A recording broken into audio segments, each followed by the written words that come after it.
To talk more about the Iran-Contra scandal is the man who actually broke the story back in 1984. Robert Perry won the Polk Award for his coverage of the scandal and joins us now to discuss. Robert, welcome. So first want to start off by asking you, how did you discover the Iran-Contra scandal? Well, the work I was doing with the Associated Press was more focused on Oliver North. He had this dual portfolio. One side was for Central America and one side was for counterterrorism.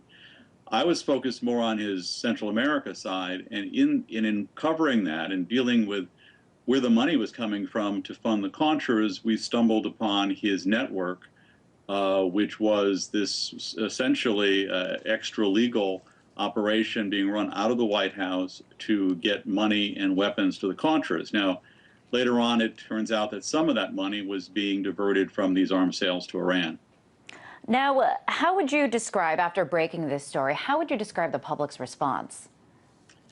Well, the public was outraged, especially that President Reagan would deal with the Iranians, who had not that long ago been involved in their own hostage case in terms of taking American diplomats and other people working at the U.S. Embassy in Tehran hostage back in 1980. And that had been a major issue during the 1980 campaign as President Carter tried to win their release and was constantly frustrated, making the American government look weak and making him look weak. And that was part of why Reagan won so decisively in November of 1980.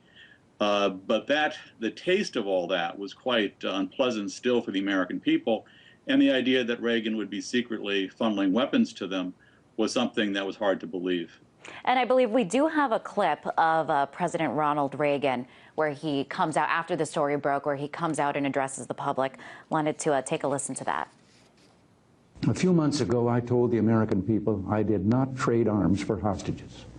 My heart and my best intentions still tell me that's true, but the facts and the evidence tell me it is not. So what do you make of President Reagan's response there? Kind of taking responsibility, but not really. Well, I think there was a cover-up, and the cover-up was largely successful. Some aspects of the story were exposed, partly by journalists and partly by the work of Congress in bringing an investigation to bear for a while. But that all encountered very serious pushback from the White House and the Reagan administration, which led to the investigation never being seen through. There was an effort by Special Prosecutor Lawrence Walsh to get to the bottom of these things.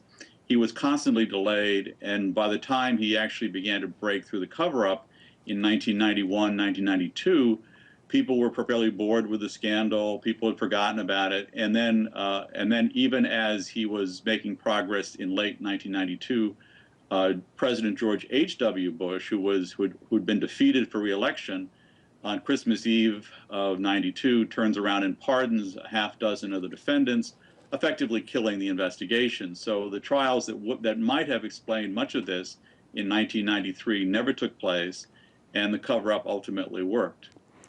Did you expect, I mean, when you first broke the story, that there would be ramifications for the big players, like Reagan and, and Poindexter? Did you expect that there would be some consequences? Well, you have to remember that back in that time frame, 1980, it was not that far from Watergate. The Watergate scandal had led to Nixon's resignation in 1974. There had been a number of laws put in place by Congress to control the CIA and to limit what the president could do in terms of these kinds of secret activities. In a way, Iran-Contra was a pushback to that. Ronald Reagan and his vice president, George H.W. Bush, simply didn't want to go along with that. They wanted to carry out their own foreign policy. And so they found a way to do it, essentially circumventing Congress, circumventing the law. I suppose when you look at the fact that some of what they did would constitute felonies, i.e. The Arms Export Control Act, where people are supposed to report to Congress when they sell arms to a country, any country, but especially one on the terrorist list like Iran, the fact that that could be done and there would be effectively no consequence is somewhat surprising. But I think in retrospect, looking back at it, what you would see about Iran-Contra was it was that middle stage from the period of Watergate and the reforms to the more wide open approach that President George W. Bush operated with last decade. You could see Iran-Contra as a fork in the road. And ultimately, the United States took the path of allowing the president to do more and more in an unaccountable fashion. And some going along with that, some people call Iran-Contra one of the greatest examples of the president overstepping boundaries and bypassing Congress. Do you believe that to be the case? Yes, I think that was the case. The President Reagan effectively told Congress that he was not going to follow the law as if he did not wish to. When some of it was exposed anyway, he did a lot of dissembling and even lying. So did the people around him. They engaged in a very aggressive cover-up. They attacked the investigators quite aggressively, especially using some of their media assets. So you had basically the framework for the executive branch becoming unaccountable when it came to Congress trying to assert its constitutional role in setting these kinds of laws to constrain the president. So, yeah, I think what you see here was a case where the president did what he wanted to in defiance of the law and pretty much got away with it. And you had mentioned earlier, you described it as a fork in the road. Do you think this kind of set a dangerous precedent for the way, business is conducted in Washington? And how would you say this scandal changed the course of history in the U.S.? Well, I think basically what you saw here was the failure of the institutions of Washington to get control of these things. There had been an effort in the 70s, after Watergate, after the exposures of CIA abuses, to bring some constraints onto this process. And then you saw the Iran-Contra scandal, which was the first test case, really, of would Congress really hold the president to task and make sure that he couldn't go off in his own direction. And the press as well. The American press corps was changing here too, going from the more aggressive Watergate press corps to the less aggressive press corps we see today.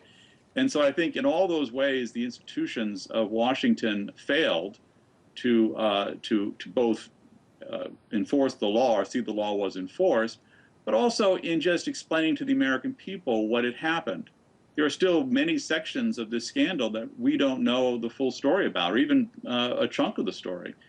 There's the real issue of when this actually started. The reports you had earlier described it as starting in 1985, which is the conventional wisdom. But there was evidence that we kept going back to, and as we trace the history of this, showing that the shipments actually began in 1981. And according to the Assistant Secretary of State for the Middle East, Nicholas Veliotis, when he investigated some of this, he found out that it went back to 1980 and the Reagan campaign, when some people in the Reagan campaign were making contacts with the Iranians off books. So we never have gotten to the bottom of this, whether or not this was actually a much bigger scandal that involved essentially trying to fix an American election in 1980. We don't really know all that happened in that early phase. We do have a glimpse of what happened in that 85, 86 timeframe, which we have a pretty good history on now. But so much of this remains still something outside the historical picture that the American people have been denied. We don't really know who did what and why and even how. And, and despite the magnitude of this scandal and the implications of it, it seems today most people don't even know what it is or that it ever even happened. I mean, what do you think about that? Do you find that shocking? And why don't people know more about this? Well, there was a desire after this period to make Ronald Reagan into more of an icon.